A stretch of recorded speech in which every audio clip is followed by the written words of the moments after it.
سلام به همه دوستداران مانگا و انیمه. امیدوارم که از ویدیوی قبلی راضی بوده باشید و هیچ ابهامی از داستان براتون باقی نمونده باشه. ویدیوی امروز چپتر بعدی از جلد 17 مانگای جوجیتسو کایزن هستش. پس بدون هیچ حرف اضافه‌ای شروع میکنیم. چپتر 145 پشت. در اولین پنل میبینیم که جادوگرای جوجیتسو داستان ما تونستن تنگن رو پیدا کنن، ولی همشون از ظاهری که تنگن داره جا خوردن، به غیر از سوکوما و یوکی. اون به تنگن میگه نمیخوای بهم سلام کنی؟ واسه چی راهروی مقبره ستاره رو بستی؟ تنگن در جواب میگه این اولین باری نیست که همدیگر رو میبینیم. سوکوما یوکی در ضمن ترسیدم که تو هم با کنجاکو همدست باشی. من که نمیتونم درون قلب انسانها رو ببینم. یوکی از شنیدن اسم کنجاکو جا میخوره و تنگن ادامه میده و میگه اون جادوگر یه زمانی کامونوری توشی بود، ولی الان داخل بدن سوگورو گتو ساکن شده. معنی اون اسم ترحم و رستگاریه که یهو وسط این بحث مهم یوجی به تنگن میگه تنگن ساما واسه چی قیافتون این شکلی شده؟ تنگن در جواب با خنده میگه درسته که جاودانه هستم، ولی در برابر پیری مقاوم نیستم. بعد از 500 سال شما هم همین شکلی میشید. 11 سال پیش بعد از اینکه نتونستم با حامل پلاسمای ستاره‌ای ادغام بشم، سرعت پیر شدنم بیشتر شد و آگاهی منحصر به فردم رو از دست دادم. یوکی در ادامه میگه پس به خاطر همینه که نمیتونی بلند صحبت کنی.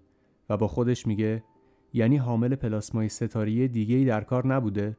یوکی به این علت همچین چیزی رو با خودش گفت چون زمانی که به مدرسه جوجیتسو رفته بود و با گتو دیدار کرد، بهش گفت که خودتو بابت این که توی مأموریت شکست خوردی نگران نکن، چون که یک حامل پلاسمای ستاره‌ای دیگه پیدا شده، مثل اینکه یکی حامل پلاسمای ستاره‌ای جدید رو هم تونسته بکشه. مگومی، ماکی و یوتا سری میرن سر اصل مطلب و به تنگن میگن ما اینجا اومدیم که درباره هدف کنجاکو اطلاعات به دست بیاریم و اینکه چجوری قلمرو زندان رو باز کنیم.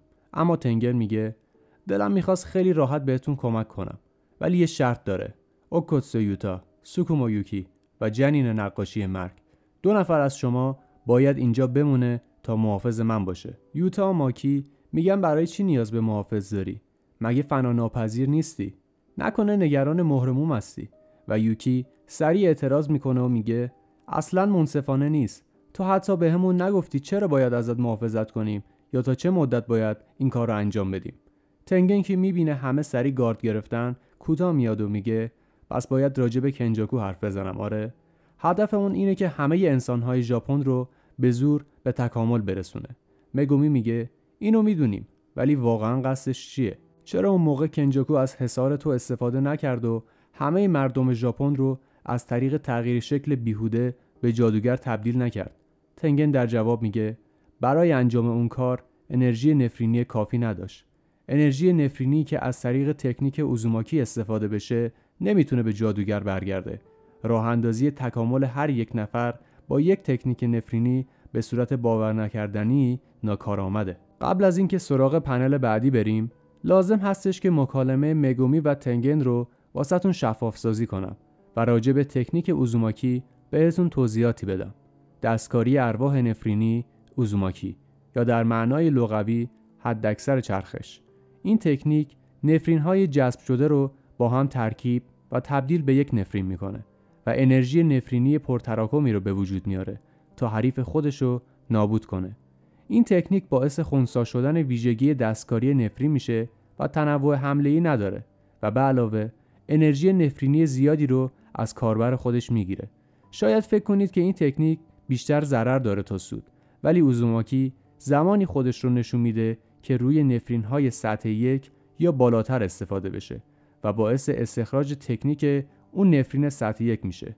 و به زبانی دیگه کنجاکو مایتو رو وقتی جذب کرد که تبدیل به یک نفرین سطح 1 و بالاتر شده بود و بعد طی مبارزه تکنیک اوزوماکی رو اجرا کرد تا تکنیک تغییر جسم باطل رو از مایتو استخراج کنه و بعد از اون از تکنیک استفاده کرد و گروه اول و دوم رو به وجود آورد و این کار انرژی نفرینی زیادی رو ازش گرفت و در ضمن زمانی که اوزوماکی رو اجرا کرد مایتو و نفرین هایی که باهاش ترکیب شده بودن رو فدا کرد چون قابلیت جذب دوباره نفرین هایی که از طریق تکنیک اوزوماکی احضار شدن وجود نداره. برمیگردیم به ادامه داستان. تنگن در ادامه میگه روشی که کنجاکو برای تکامل انتخاب کرده ترکیب شدن کل مردم جهان با من هستش. یوجی تعجب میکنه که چطور همچین چیزی ممکنه. مگومی رو به تنگن میگه مگه فقط حامل پلاسمای ستاره‌ای نیستش که میتونه با تو ترکیب بشه؟ تنگن در جواب میگه بله درسته، ولی این مال قبل از زمانی بود که حامل پلاسمای ستاره‌ای من آمانای ریکو کشته بشه. توی این 11 سالی که گذشت من تکامل و تغییر پیدا کردم. الان برای من ادغام شدن با یک شخص غیر از حامل پلاسمای ستاره‌ای قابل انجام شده. چوسو میگه ولی تو که فقط یک نفری، چجوری میتونی با چندین نفر ترکیب بشی؟ تنگن رو به چوسو میگه در حال حاضر من این چیزی که الان دارید میبینید نیستم. روح تکامل یافته من در تمام اطراف وجود داره، مثل اکسیژن که همه جا پخشه. اگه بخوام به یک شکل دیگه بهتون بگم، وجود من خود دنیاست. انسانی که با من ترکیب میشه به یک چیزی عالی‌تر و بزرگتر از یه جادوگر تبدیل میشه، به عنوان یک موجود جدید که هم وجود داره و هم وجود نداره. منظور تنگن این استش که اون شخص مادیتش تغییر میکنه، یعنی مثل انسان‌ها فقط یک کالبد نیستش. و در ادامه میگه من تکنیک‌های حسار رو دارم، پس میتونم این شکل و فرم و حتی کنترل خودم رو حتی بعد از تکامل حفظ کنم. ولی اگه بشریت با من ترکیب بشه و تکامل پیدا کنه و حتی اگه فقط یک نفر از کنترل خارج بشه، دنیا به آخر میرسه. یوکی میگه چرا باید همچین اتفاقی بیفته؟ تنگن میگه همونطور که گفتم، انسانی که با من ترکیب بشه به یک فرم عالی‌تر و بزرگتر تبدیل میشه. پس دیگه هیچ حد و مرزی بین هر شخص وجود نداره و سریعاً شرارت گسترش پیدا میکنه و آلودگی 100 میلیون آدم دنیا رو در خودش غرق میکنه. اتفاقی که توی شیبویای توکیو افتاد برای کل جهان میفته. یوجی از تنگن میپرسه که چرا کنجاکو میخواد همچین کاری کنه. تنگن میگه من علتش رو نمیدونم. همونطور که گفتم من نمیتونم درون قلب کسی رو ببینم. ماکی بلافاصله میگه اگه اینطوریه که تو میگی، چرا فقط ادغام شدن رو رد نمی‌کنی و خودت جلوشو نمیگیری؟ تنگن میگه دقیقاً مشکل همینه. توی این 11 سالی که تکامل پیدا کردم، بیشتر یک روح نفرینی هستم تا یک انسان و همین من رو تبدیل به یک هدف برای کنجاکو میکنه که الان توانایی دستکاری روح نفرینی رو هم داره و میتونه منو تحت اختیار خودش بگیره که یهو همشون به شوک فرو میرن و میفهمن که اوضاع از چیزی که فکر میکردن خرابتره. تنگه میگه با توجه به توانایی که کنجاکو الان داره، ممکنه هر لحظه که با هم روبرو بشیم من رو جذب و تطهیر کنه. به خاطر همین بدن اصلی من به صورت اتومات ورود هر کسی به اینجا رو رد میکنه. کنجاکو بعد من دومین کاربر قدرتمند حصاره. نمیدونم چه زمانی قراره مهر و موم روی مقبره ها رو خنثی کنه. یوتا میگه پس دلیل این که 2 تا محافظم میخواستی همینه، درسته؟ یوکی میگه چرا الان؟ کنجاکو از ترکیب شدن با یه حامل پلاسمای ستاره‌ای دیگه جلوگیری کرد و باعث شد زودتر تکامل پیدا کنی تا تبدیل به یک روح نفرینی بشی و بتونه جلوتو بگیره و بعد کنترلت کنه.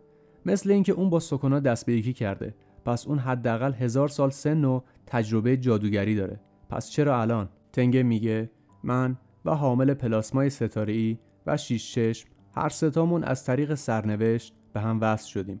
وجود هر سه ما برای محافظت از این دنیا لازمه. در گذشته کنجاکو 2 بار به جادوگرهایی که توانایی 6 چشم رو داشتن باخته.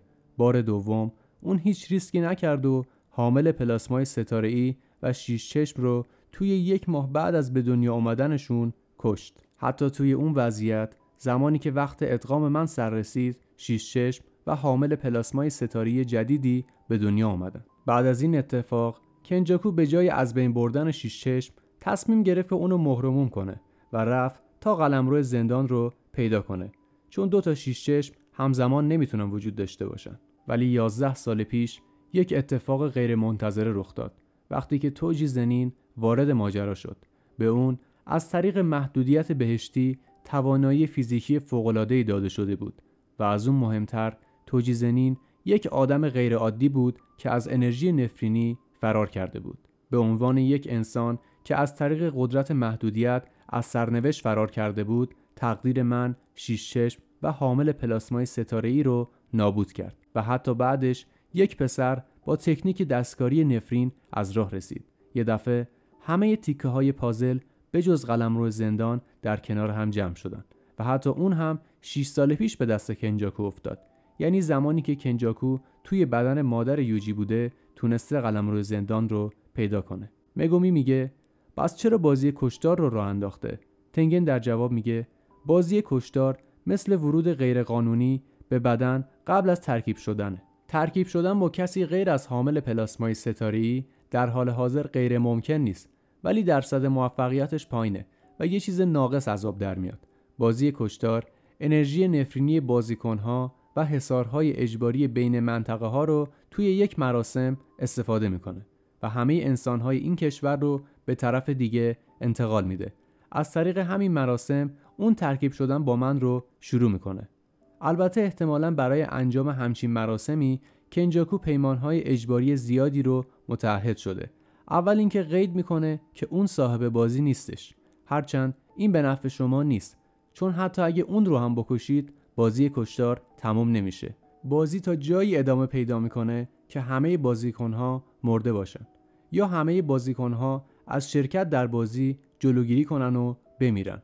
توی قوانین در بند ماندگار ذکر شده که هیچ چیزی نمیتونه مراسم رو قطع کنه که مگومی با شنیدن این حرف عصبی و نگران میشه، چون نمیدونه چه بلایی قراره سر خواهرش بیاد. یوتا میگه تنها راهی که واسه نجات خواهرت داریم اینه که باید وارد بازی کشتار بشیم.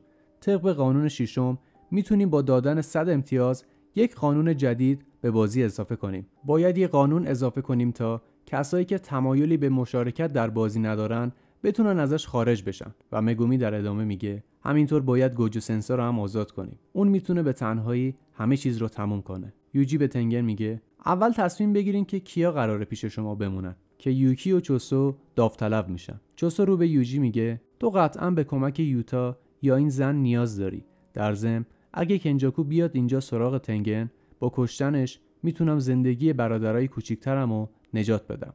و یوکی هم میگه منم صحبتم با تنگن هنوز تموم نشده، تو که مشکلی باهاش نداری یوتا. و یوتا هم میگه آره من نمیخوام بقیه رو تنها بذارم. تنگن که خیالش راحت شد ازشون تشکر میکنه و بهشون یک شیئی رو میده و میگه این برای آزاد کردن گوجو ساتورو ضروریه. این پشت قلمرو زندان هستش. مگومی و یوکی از وجود همچین چیزی تعجب میکنن. یوجی میگه منظورت یه چیزی مثل در پشتی؟ آره. تنگن تایید میکنه و میگه قبل از اینکه کنجاکو قلمرو زندان رو پیدا کنه من پشت قلمرو زندان رو که خارج از حصار خودم بود رو پیدا کردم. با مهرموم کردن این در عقب داشتم وجود در جلو رو پنهان میکردم، ولی قابل استفاده نبود. گوجو ساتورو داخل این در عقب هم مهرموم شده. در جلو دست کنجاکوه و فقط اون اجازه باز شدن قلمرو زندان رو داره، مگه اینکه ما به زور این کار کنیم. واسه این کار یا به نیزه وارونه بهشت نیاز داریم که میتونه تکنیک نفرینی رو باطل کنه، یا به ریسمان سیاه که اثر تکنیک نفرینی رو مختل و لغو میکنه که یوجی و مگومی میگن ولی 11 سال پیش گوجو ساتورو نیزه وارونه بهشت رو خارج کشور مهرموم کرد یا شاید هم اصلا نابودش کرده و سال قبلم از شر همه ریسمان سیاه خلاص شد که همشون از اینکه گوجو همچین کاری کرده تعجب میکنن و مخشون سوت میکشه. یوتا میگه اتفاقا من با میگل توی آفریقا دنبال باقی مونده ریسمان سیاه میگشتم ولی هیچ فایده‌ای نداشت، دیگه چیزی ازشون وجود نداره. یوکی رو به تنگه میگه ولی حتما یه راهی هست مگه نه؟ تنگه میگه بله وجود داره. بین بازیکن‌هایی که توی بازی کشتار شرکت میکنن یک جادوگر از 1000 سال پیش هست که اسم خودش رو فرشته گذاشته. تکنیک نفرینی اون میتونه هر تکنیک نفرینی دیگه‌ای رو از کار بندازه. اسم اون هانا کوروسو هستش و در پنل آخر بازیکن بازی کشتار هانا کوروسو رو میبینیم. این شخص جزء گروه دومه، یعنی بدنش مثل یوجی حامل یک روح نفرینی قوی به اسم فرشته هستش که میتونه هر تکنیک نفرینی رو غیر فعال کنه. ممنون که تا این لحظه ویدیو رو تماشا کردید. امیدوارم که خوشتون اومده باشه. قدر خودتون و لحظاتی که دارید و بدونید. فعلا تا ویدیوی بعدی.